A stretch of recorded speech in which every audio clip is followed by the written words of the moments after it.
আজই ডাউনলোড করুন আর এনজয় করুন আপনার পছন্দের শো। আজ তো এরাই আমাদের অতিথি।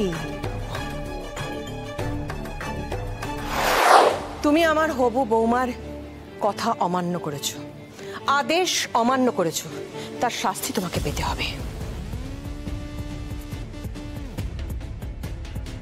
আমার শ্রদ্ধেয় শাশুড়ি মা তিনি একটা নিয়ম চালু করেছিলেন এ বাড়িতে। আষাঢ় মাসের একটা পুণ্য তিথিতে আমরা সেই নিয়ম পালন করি সবাই মিলে, যে তিথিটা কাল। আমি চাই না কালকে তোমাকে আমার বাড়ির আশপাশে, আমার বাড়ির চৌহদ্দিতে কোথাও দেখতে।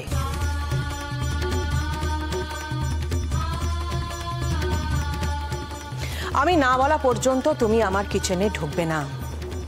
কালকের দিনটা পার হোক, তারপর আমি সিদ্ধান্ত নেব তোমাকে আমি আদৌ কাজে রাখবো কি রাখবো না।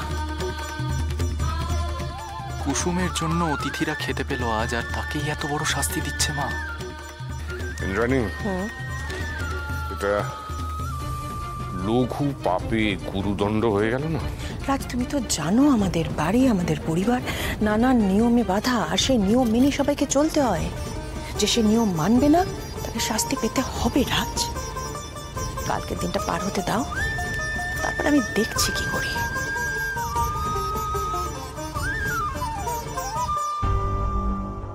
আমাকে জব্দ করবে ভেবেছিলে না? এবার তুমি এই বাড়ি থেকে বিদায় হবে।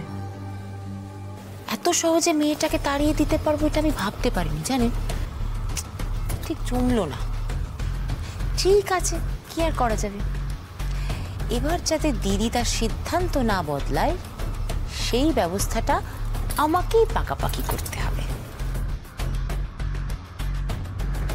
আশা করব তুমি আমার আদেশ আর অমান্য করবে না। তোমাকে আমি এই মুহূর্তে সাসপেন্ড করলাম।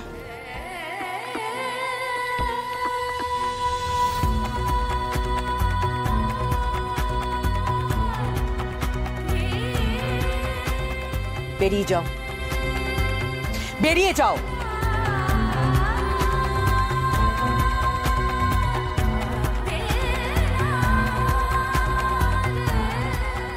আমি চেয়েও যে মাকে কিচ্ছু বলতে পারবো না কুসুম।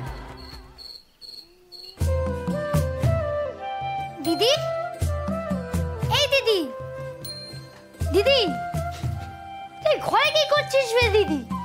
দেবীমার বাড়ি যাবি না? আরে সময় মতো না পৌঁছালে দেবীমা রাগ করবেন।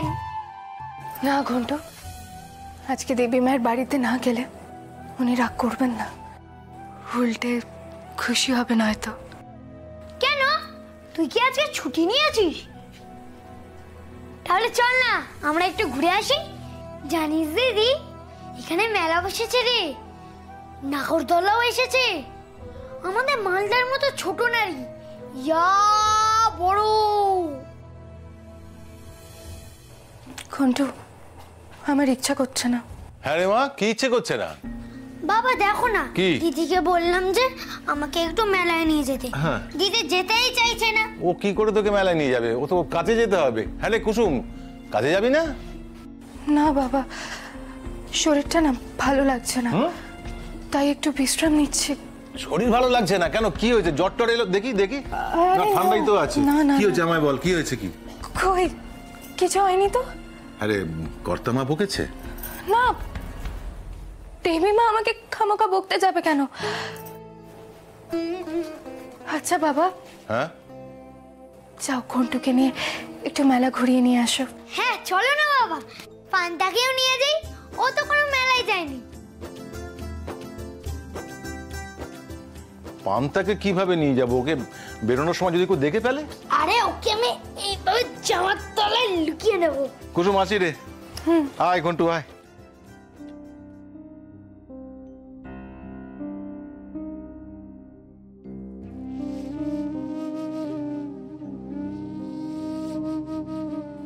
আমি তো দেবী মায়ের সেবা করতে চেয়েছিলাম, মাঝে যে দেবী মায়ের আদেশ অমান্য করাটা উচিত হয়নি, কিন্তু আমি তো এই ছোট মোটো নামের রান্নাগুলো করতে পারি না।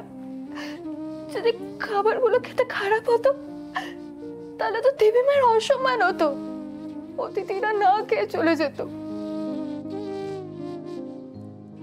আজ তুমি গাঙ্গুলি পরিবারকে অসম্মানের হাত থেকে বাঁচিয়েছ কুসুম।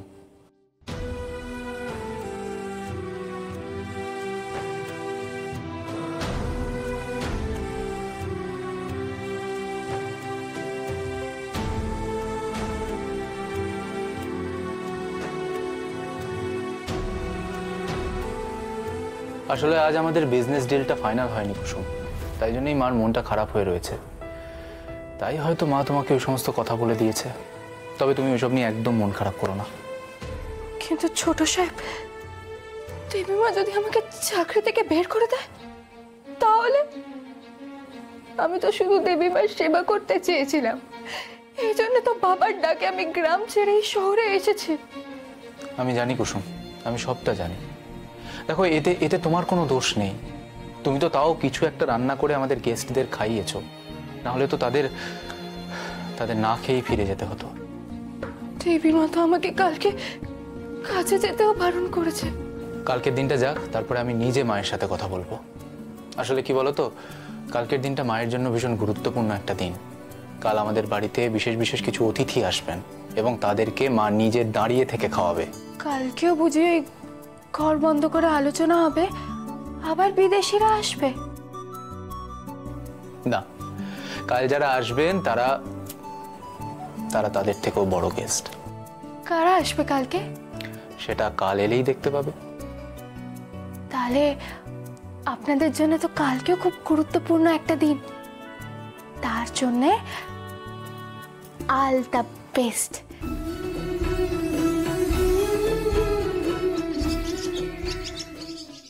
Dipali, Dipali, yes madam.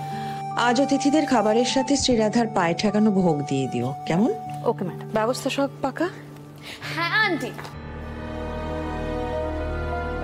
আমি সমস্ত আয়োজন করে দিয়েছি। বাহ, তোমাকে কিন্তু আজকে একটু দায়িত্ব বেশি নিতে হবে দেবলি না, কারণ মীনাক্ষীর বাবার শরীরটা হঠাৎ করে খারাপ হয়েছে, ফলে ও বাপের বাড়ি চলে গেছে। আমি চেষ্টা করবো আন্টি। আর তুমি তো সব নিয়ম কানুন জানো দীপালি। দেখো, অতিথিদের আপ্যায়নে কোনো ত্রুটি যেন না থাকে। Yes madam. Thank you Indrani. Raj, প্রতি বছর এই দিনে তুমি আমাকে থ্যাংক ইউ বলো কেন রাজ? কারণ মা যে প্রথাটা চালু করেছিল এতগুলো বছর তুমি সেটা বই নিয়ে চলেছো, আর সব থেকে বড় কথা হলো তুমি তার কোনো বদল ঘটাওনি, সেই জন্য থ্যাংক ইউ। শুধু আমি কেন, তুমি দেখো আমাদের পরবর্তী প্রজন্মও এই প্রথা বজায় রাখবে, কি দেবলি না? তাই তো? হ্যাঁ আন্টি, একদম। কিন্তু আজকের অতিথিরা কোথায়? তোমরা কারা? Security, security! দেবলি না, দেবলি না, কি করছো? আজ তো এরাই আমাদের অতিথি।